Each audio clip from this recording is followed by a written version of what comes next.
Bom dia, tudo bem com vocês? Mais uma manhã para uma mentoria de orientação de estudos da trilha 3 do programa Descodificadas. Hoje estou vendo aqui o tema integração do JavaScript com HTML, então já vou passar a palavra para Rafa. Bom dia, Rafa. Bom Por favor, dia. fique à vontade aí para nos orientar.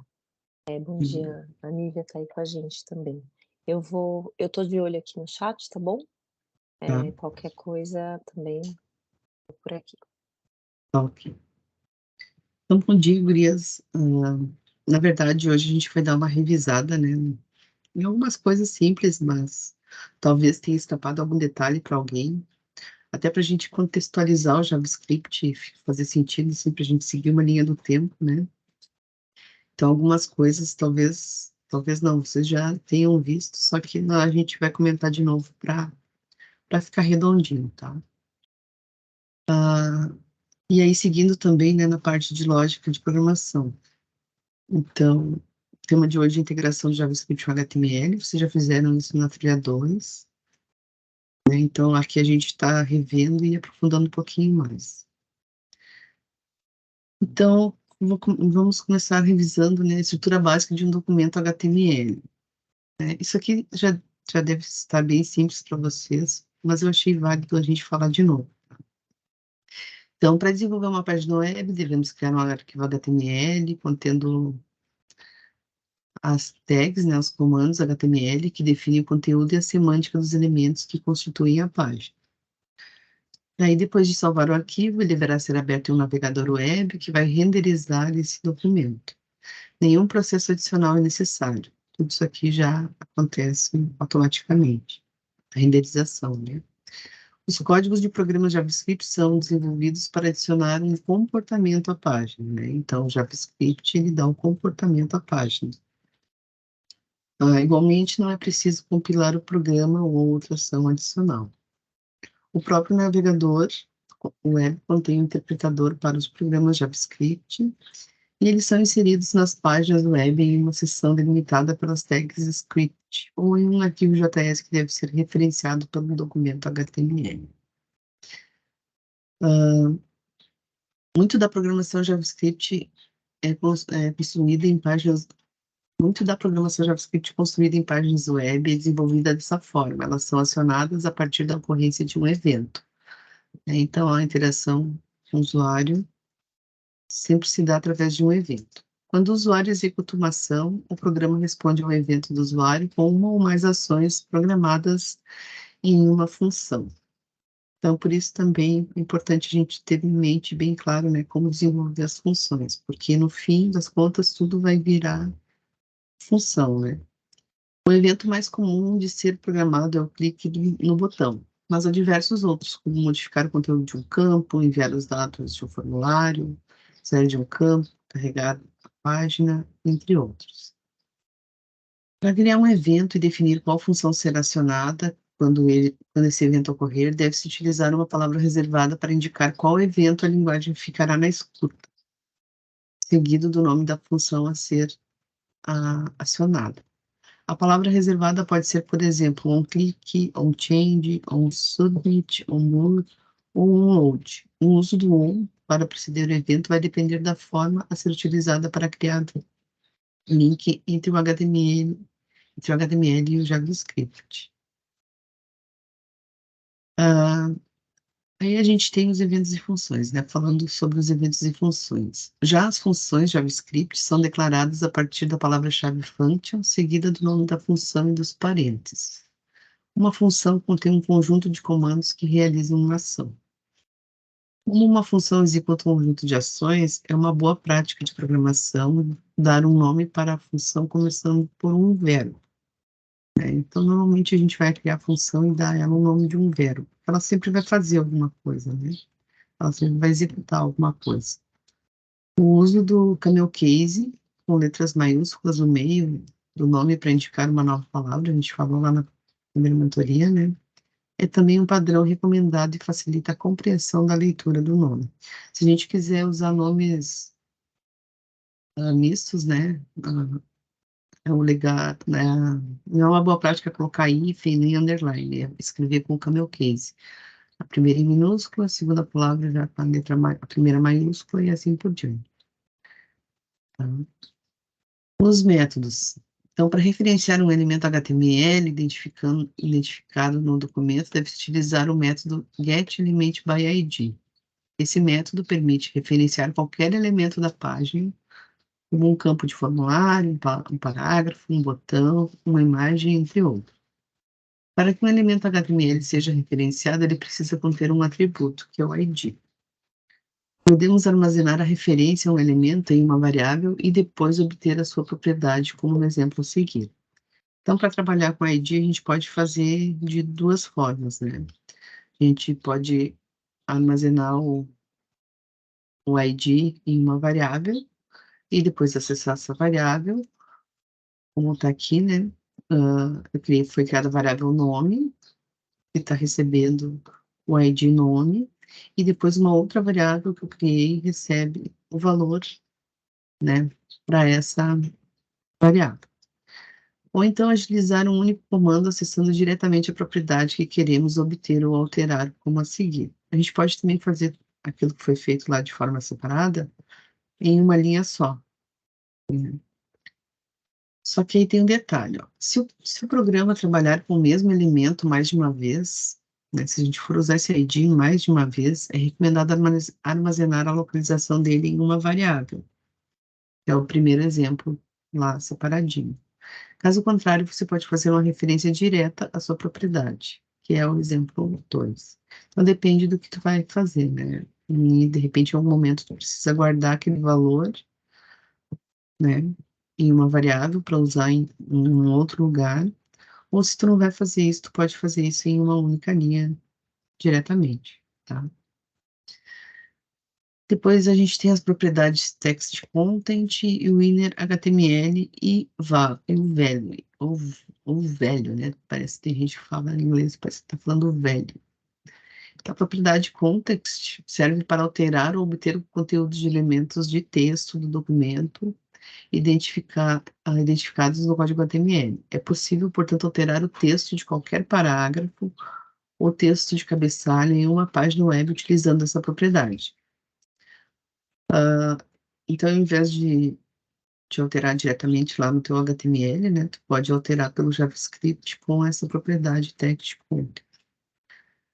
A propriedade inner HTML é semelhante a context em relação aos elementos em que atua, porém renderiza os códigos HTML existentes no seu conteúdo. Então, a diferença básica entre o text e o inner, né, é que o text é só para texto. Consulta ou altera o texto exibido por elementos, e o inner ele vai renderizar também, né, elementos HTML que tiverem junto no código. E o value consulta ou altera o conteúdo de campo de formulário. O value é valor, né? Então, ele recebe um valor, ele pode alterar um valor através dessa propriedade. Depois a gente também tem o uso de rotinas de tratamentos de eventos.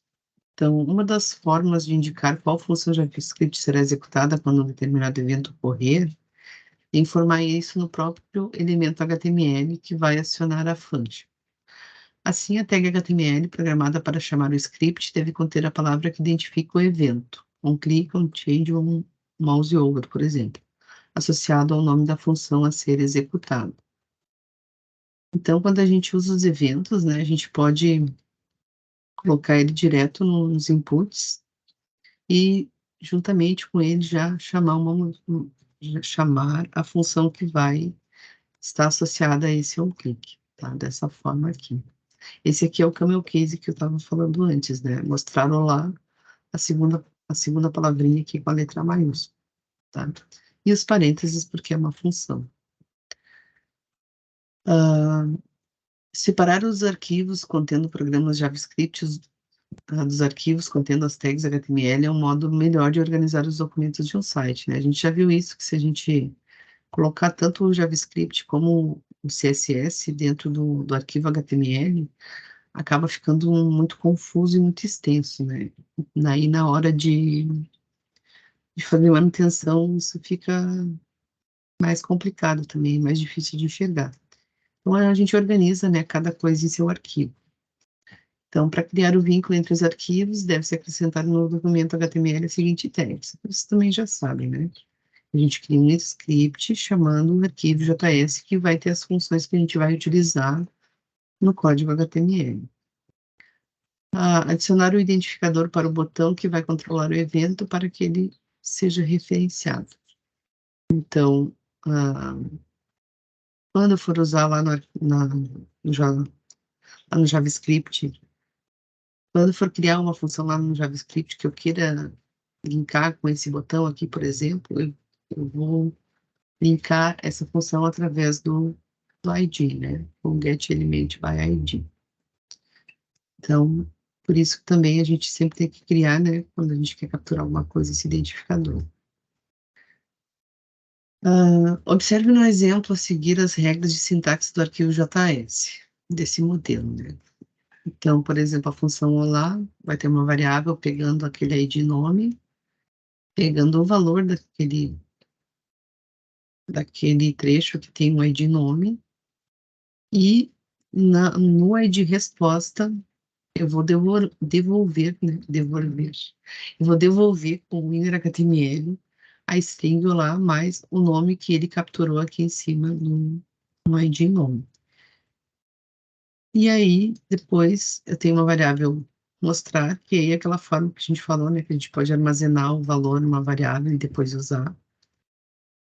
Vai receber esse mostrar, e quando o botão for clicado, né? Quando ocorrer o evento, um clique, ele vai mostrar a função, ele vai chamar a função mostrar olá, que vai mostrar, né, lá na tela se olá mais nome.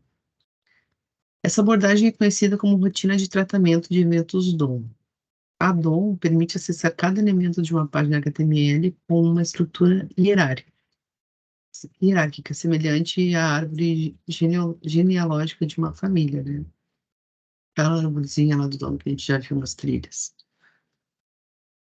Depois a gente tem os ouvintes, né? Os listeners. Então, a abordagem recomendada para vincular um arquivo JS ao documento HTML é a utilização dos chamados ouvintes, né? Dos listeners. De eventos ou modelos de eventos DOM. Nesse modelo é possível registrar múltiplas funções para um mesmo elemento HTML em um mesmo evento.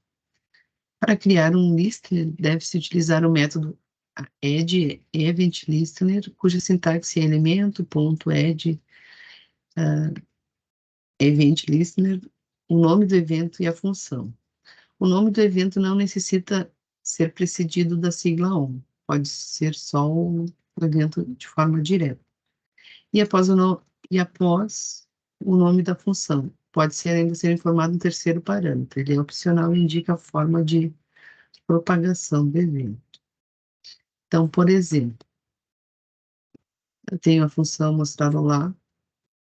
Aqui vai ser obtido o conteúdo do campo com ID nome, né, que eu comentei antes. Nesse outro document getElementById vai exibir o parágrafo com a resposta, né, olá, e o nome informado. Depois eu vou criar uma referência ao botão com ID mostrar, né, porque eu estou usando o ID dele.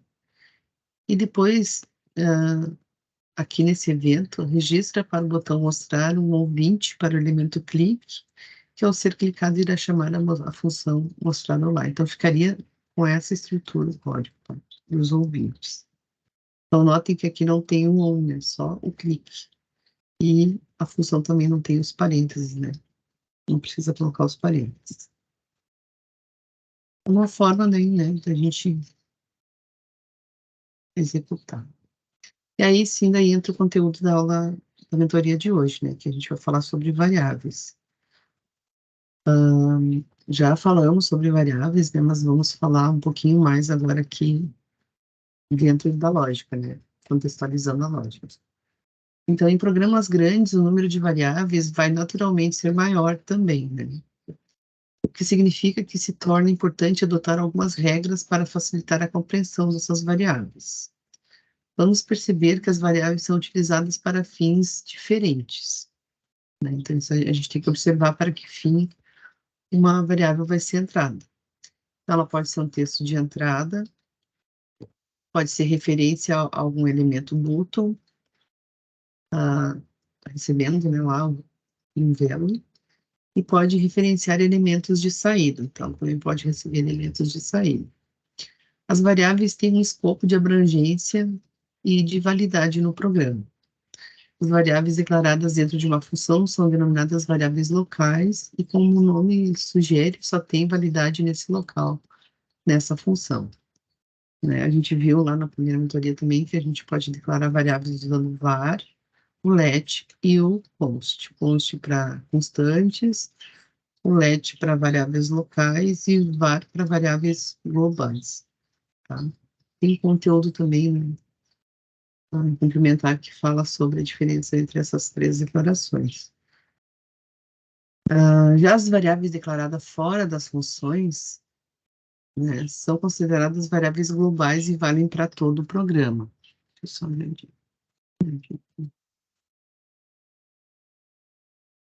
Não vi a parte aqui, então. As variáveis declaradas dentro de uma função são denominadas variáveis locais e, como o nome sugere, só tem validade nesse local, né, nessa função.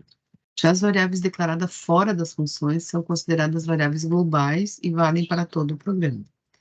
Sempre que possível, dê preferência por utilizar variáveis locais, pois o espaço alocado por uma variável local é liberado após a conclusão da função. E as globais não, né? As globais ficam esperando, ficam ocupando espaço de memória durante a execução de todo o programa. Então, sempre fica melhor, né? É uma prática melhor declarar sempre variáveis locais. Além disso, diversos outros problemas, né, podem ser evitados, como redefinir na função o valor de uma variável global já existente.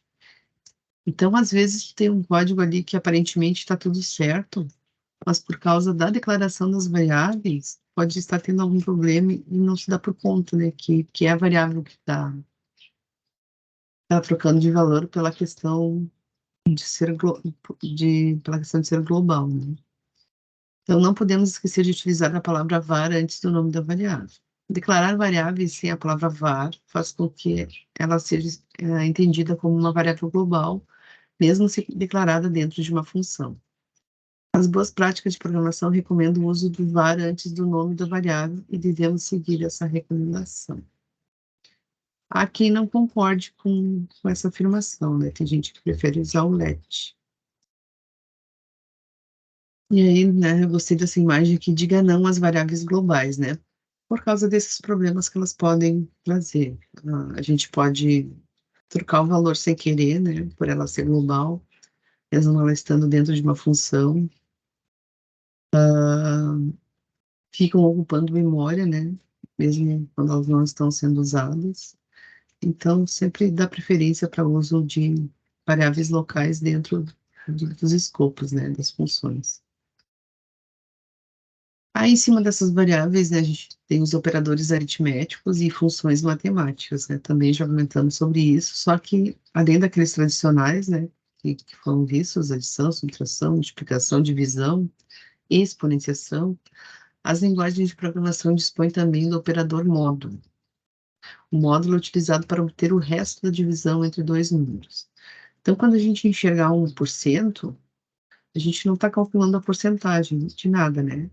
Esse porcento é um operador que é o módulo, que ao invés de nos dar o resultado de uma divisão, ela retorna o resto de uma divisão. Por exemplo, 5 dividido por 2 é 2, 2 vezes 2, 4, sobra 1. Então, por isso aqui o A é igual a 1, né? E aqui no B, a mesma coisa, 7 dividido por 4 dá 1, né? 1 vezes 4 é 4 e sobra 3. Então, por exemplo, se tu quer fazer o cálculo lá, se um número é par ou ímpar, né, por exemplo, tu pode usar o módulo. Se o resultado for zero, o número é par, se for diferente de zero, o número é ímpar. Um exemplo de utilização, tá? Outros cálculos, como raiz quadrada, seno e cosseno, podem ser obtidos em JavaScript com o uso das funções matemáticas da classe Math. Então, lá na classe Math, por que classe, né? O JavaScript também a gente consegue programar orientado a objetos. E ele tem várias classes prontas, né, para a gente poder usar. Então, a tabela a seguir apresenta as principais funções da linguagem, né? Então, a gente tem um match, a classe é a math, né? A ponto ABS, que retorna o valor absoluto de um número. Então, se o valor for negativo, ele será convertido para positivo. Se positivo, o valor permanece o mesmo.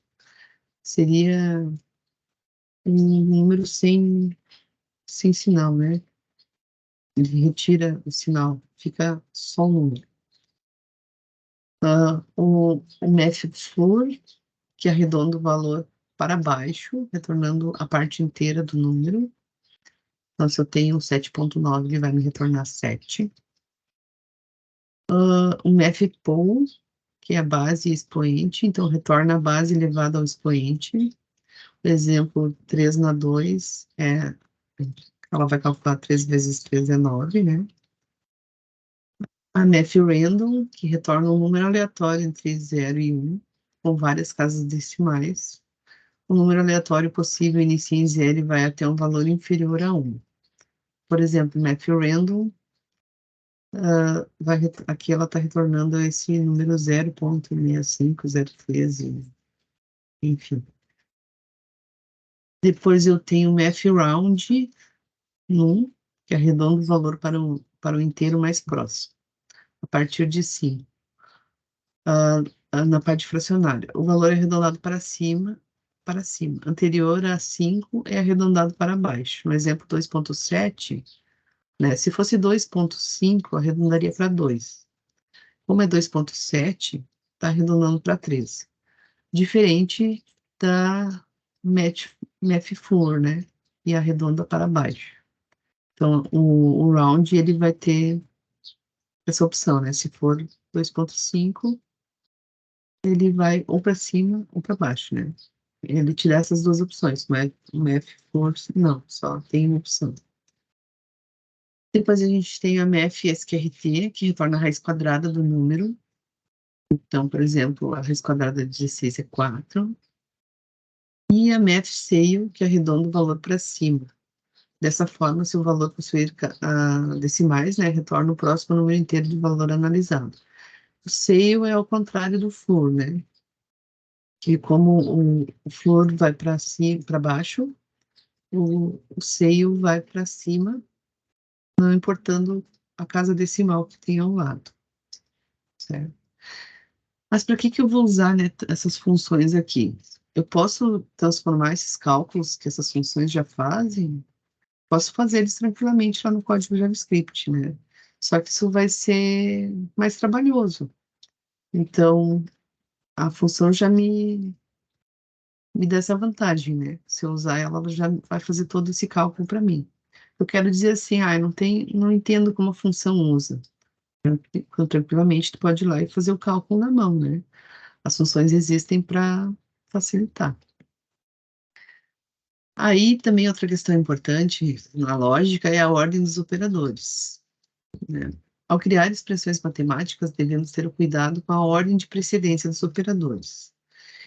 Daí vamos dar uma olhada nessas duas fórmulas a seguir. Eu tenho aqui um cálculo da média 1, que é nota 1 mais nota 2, dividido por 2.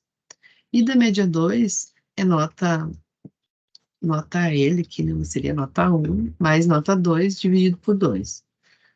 O valor das variáveis média 1 e média 2 será o mesmo? Será que vão ser os mesmos? Não, né?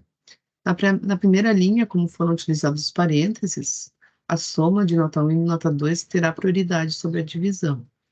Na segunda, primeiro será realizada a divisão, né?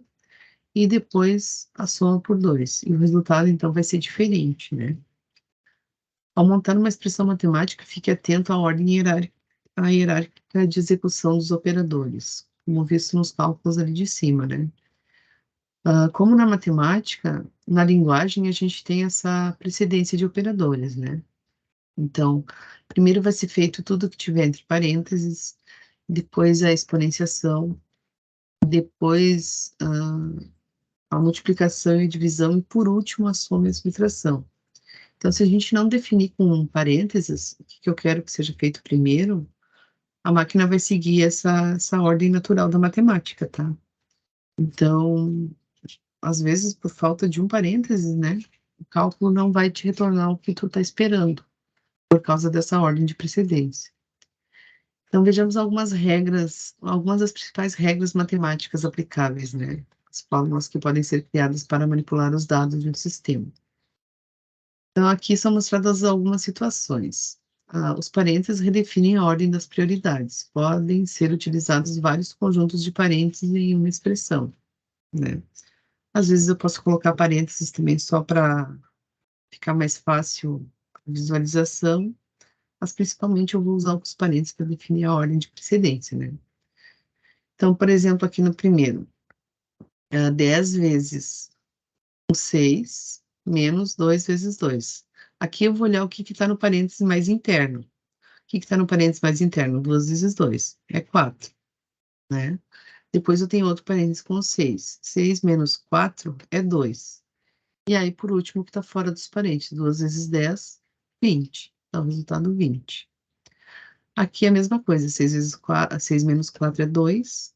2 vezes 10, 20 também. Ou sem parênteses, né? 2 vezes 10, 20.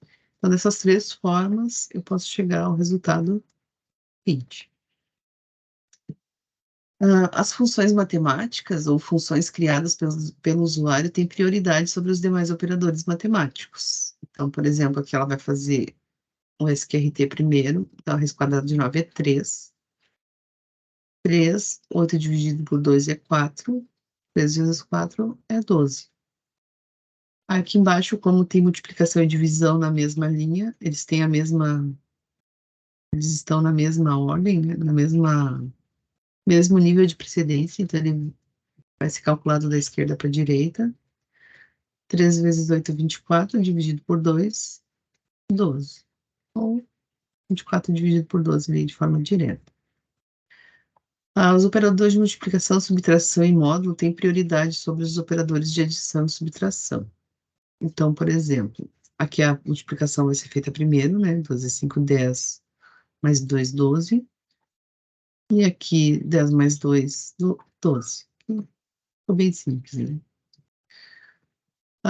Caso uma expressão contenha operadores de mesmo nível, que nem eu falei, a hierarquia, o resultado é calculado da esquerda para a direita, né? Então, se tiverem os operadores de mesmo nível, só calcula da esquerda para a direita. Podemos modificar a ordem de execução, né? Colocando os parênteses, que nem eu já comentei para vocês. Então, se a gente quiser mudar a ordem, só muda a ordem dos parênteses. E os parênteses também podem ser utilizados só para estética, né? Só para a gente conseguir enxergar melhor cada parte do cálculo. Então, conforme destacado nas regras anteriores, a multiplicação do número de dias por 24 horas vai naturalmente ter prioridade na resolução da fórmula. Os parênteses, nesse caso, servem apenas para facilitar a interpretação, né, nesse exemplo aqui. Aí vem uma questão bem importante, que a gente já deve começar a pensar ó, desde a lógica, né, desde esse ponto aqui, que são os testes. Então, caso tenhamos uma expressão matemática complexa em um programa, podemos dividi-la em fórmulas menores, atribuídas variáveis que armazenam os valores de cada parte da expressão. Então, também eu posso testar, né, cada pedacinho daquele problema e solucionando, né, cada pedacinho do problema, para não ficar um problema grande, que às vezes fica muito mais difícil a resolução. Então, como cada variável ocupa um espaço de memória, isso também implica um consumo maior de memória. Tem essa questão, né? Da gente dividir um problema em vários pedaços, a gente vai ter mais variáveis, essas variáveis vão utilizar mais memória. Contudo, deve-se analisar cada caso, e dependendo da situação, optar pela forma que privilegia um melhor entendimento dos cálculos de um sistema. Então, para realizar pequenos testes e verificar o resultado de fórmulas que utilizam operadores aritméticos de diferentes níveis de hierarquia, pode-se recorrer a um editor online, né, e utilizar o método Agert. Então, a gente usa o Visual Studio, né, como editor, Então, a gente pode ir criando testes, né? A gente pode separar um problema grande em pequenos testes e ir mostrando, né? Com o Albert, por exemplo. Isso aqui é só um exemplo, né? Pode ser lá no console também, para ver se a, a lógica vai. Se a lógica tem lógica, até, é que fica complicado falar isso. Se a lógica tem lógica. Então, se eu tenho um problema bem grande, divido ele em partes pequenas e testo esses pequenos trechos, né? Aquela trilha que foi proposta para vocês do Hacker Rank, ela também trabalha dessa forma. Não sei se vocês notaram ali que existem vários testes, né, para uma solução. Então, se a tua solução passar em todos aqueles testes ali, ele te dá como certo o resultado. E aí que, por exemplo, um programinha, né, em JavaScript integrado com HTML, que também a solução é dividida por partes, né? É testada por partes. Então, é um programa para uma videolocadora, que nem existe mais, né? A gente nem tem mais videolocadora. Acho que só para quem tem videocassete lá, tem apego às suas fitas, né? Sei lá. Que lê o título e a duração de um filme em minutos. Deve exibir o título do filme e converter a duração para horas e minutos, conforme a figura, né? Então, a pessoa vai botar o título, a duração, e no momento que clicar no botão, vai mostrar o título e a quantidade de horas em minutos que esse filme teve. Então, vai converter os minutos, né, em hora e minutos. Então, para fazer isso, a gente vai ter aquela interfacezinha ali, né, com essa parte branca aqui, essa partezinha aqui da locadora, e um JS para fazer a funcionalidade. Então, primeiro, vou criar referências aos elementos da página, né? Vou pegar os IDs lá, com o get element by ID, vou colocar numa variável. Vou obter os conteúdos de entrada, né? Então, vou obter o título e a duração lá em minutos. E aí, depois que entra a separação do problema, né? Na variável horas, eu vou usar a função, né, para fazer o cálculo e arredondar para baixo, né? Arredondar para baixo o resultado da divisão dessas horas que teve. Então, por que vai arredondar para baixo? Porque eu só vou querer pegar aqui com o Metflow a hora, né? A quantidade de horas. Eu não quero os minutos aqui juntos, só quero as horas. E aí depois eu vou usar outro cálculo para calcular apenas os minutos, né? Com um módulo. Então, eu vou obter o resto da divisão entre os números. E vai me dar o restante em minutos que sobrou.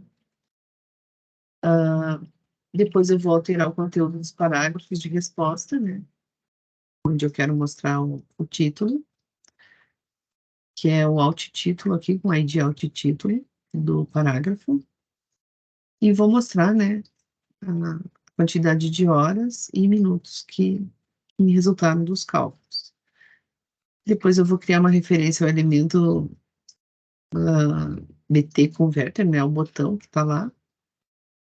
E depois vou criar um evento associado ao botão para carregar essa função. Para carregar uma função, não, para carregar essa função converter duração, né?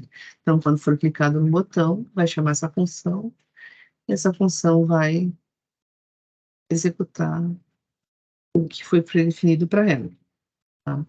Mas eu quero chamar a atenção assim, que fica mais claro da gente enxergar a conversão, né, de horas em minutos, fazendo os cálculos em separados. Então, primeiro eu testo, seriam os testes, né, fazer os testes para ver se funciona até, às vezes para ver se faz sentido, né, o que eu estou pensando, a solução que eu estou pensando. Então, eu divido em duas etapas. Se a primeira deu certo, eu posso seguir para uma segunda, né. Então, para converter a duração em horas e minutos, foi utilizada a função matfloor e o operador módulo. O matfloor arredonda um valor para baixo e o módulo retorna o resto da divisão entre dois números. Eles são necessários nesse programa. Né? Vamos usar os dados de entrada do exemplo 108 e 60, porque uma hora tem 60 minutos, que resulta em 1,8. Esse matfloor vai retornar 1, né? Porque ele arredonda para baixo, que é o número de horas do filme. E para obter os minutos, né, usamos o 108 dividido por 60, que resulta em 48. que são os minutos restantes da duração. Tá? E aí eu tenho 2 sugestões de exercícios, né? Uma farmácia que está com uma promoção, então na compra de 2 unidades de um mesmo medicamento, o cliente recebe como desconto os centavos do valor total. Aí vocês vão elaborar um programa, né, que lê a descrição e preço de um medicamento. E depois informa o valor do produto na opção. Então, vocês vão colocar o nome do medicamento, o preço, e quando clicar no botão, ele vai dizer que é promoção do produto que vocês digitaram ali, né? Isso aqui daí fica a critério de como cada um quer mostrar, né? E a promoção, né? Que leve 2 por apenas 14. Então, só que esse 14 aqui vocês vão mostrar com o desconto, né? O desconto da promoção, porque 2 vezes 7 e 30 é 14,60, né? Então, você tem que calcular esse desconto aqui dessa promoção, tá? E o outro, elaborar um programa para uma lan house de um aeroporto. O programa deve ler o valor de cada 15 minutos de uso de um computador e o tempo de uso por um cliente em minutos. Informe o valor a ser pago pelo cliente, sabendo que as frações extras de 15 minutos devem ser cobradas de forma integral. Tá? Então, o valor por 15 minutos são R$ 2. E aqui vocês vão colocar o tempo que o cliente usou e a função vai, né, calcular o valor que o cliente tem a pagar. Isso aqui é só um exemplo de telinha, né? Vocês podem fazer a telinha, a interface que vocês quiserem. Aqui eu nem usei CSS, mas como vocês já sabem usar, vocês podem fazer uma telinha bonitinha, tá? A minha tá bem simplinha aqui, bem pobrezinha, as duas, né? Só com HTML, tá? E é isso, aí tem uns links ali de Saiba Mais, para vocês darem uma lida. Vocês também estão fazendo em paralelo, né? O front-endimento, os desafios. E também tem a trilha do Hacker Rank lá, né? Para irem se desenvolvendo. E isso, Pri. É isso. Prontíssimo. Então tá bem, bastante coisa para lembrar, né, Rafa, e bastante coisa Bastante. para aprofundar também. Que nem eu Eh falei, né? Por isso que eu dei uma revisada ali, porque às vezes tem um detalhezinho ali no meio que passa despercebido, né? E uhum, como a gente uhum, está revendo tudo de novo junto com a lógica agora, tá, para deixar isso mais redondinho. tá bom. Não sei se a Nívia tem alguma pergunta, alguma observação, se ela quiser colocar aqui no chat pra gente. Eu já coloquei o material, né, então a apresentação já tá lá, e esses 2 exercícios aí que a Rafa sugeriu para treinar estão na apresentação. A sugestão foi que a gente colocasse em destaque, né, Rafa, para não esquecer de fazer o exercício. Então depois eu vou fazer isso, tá bom? Mas sem uma entrega específica, né, Rafa? O que a gente vai querer logo mais vai ser a apresentação dos projetinhos, né, que a gente está Isso, propondo lá no front-end Mentor. Eu vi que as meninas estão trabalhando nisso. então, né? Eu vi É, elas comentando, né? não sei se alguém tem, se a Nívia também tem alguma observação para falar sobre o Ela já projetinho. respondeu. Ah, Não, sobre o projeto lá do front-end Mentor, você tem alguma pergunta, alguma coisa também. Mas a gente tem o fórum, né, para fazer essas perguntas. Se for isso, né, se a gente já tiver feito todas as orientações, nenhuma dúvida, é no botãozinho. ela está digitando. A gente pode encerrar assim que ela responder aqui, tá bom? E aí tá fazendo aí. Não tem data, né, Rafa, para entregar esse O mentor tem a é. apresentação só, né? Então, mas a gente precisa então, colocar bonitinho o dia lá que não tá. Sim. Colocar as orientações, como é que a gente vai fazer. Mas a princípio, deixa eu olhar aqui, vai ser para porque a gente falou e não entrou em detalhe, É, enfim, é né. verdade. Desculpa a nossa falha. Nossa, tinha tanta trilha agora nessas É, das 3. deixa eu ver, a gente No dia ficou 2 de 10. 2 de agosto, olha, 2 de outubro. Não, não Tem volta que para agosto, não, mulher, pelo meu amor Deus do céu. outro dia eu estava tão zureta Agosto já que eu foi, falei julho, cara, eu estava tão maluca. tá voltando. Nossa, eu tô Não, voltando. 2 É, de outubro, 2 então de tem um outubro. tempinho, né. Tá, então a gente também vai preparar uma orientaçãozinha, né, Rafa, como é que vai ser isso aí, e a gente manda, tá bom? Mas tem Eh, tempo ainda, tá tem, tranquilo. tem tempo. Então tá bom. Então é isso, então uma boa semana, essa semana tá mais curta, né, tem É, feriado, tem um feriadinho, e aí é isso então. tá. Um Um beijo para beijo. vocês, fiquem bem, até a próxima É, segunda. é. Tchau, tchau.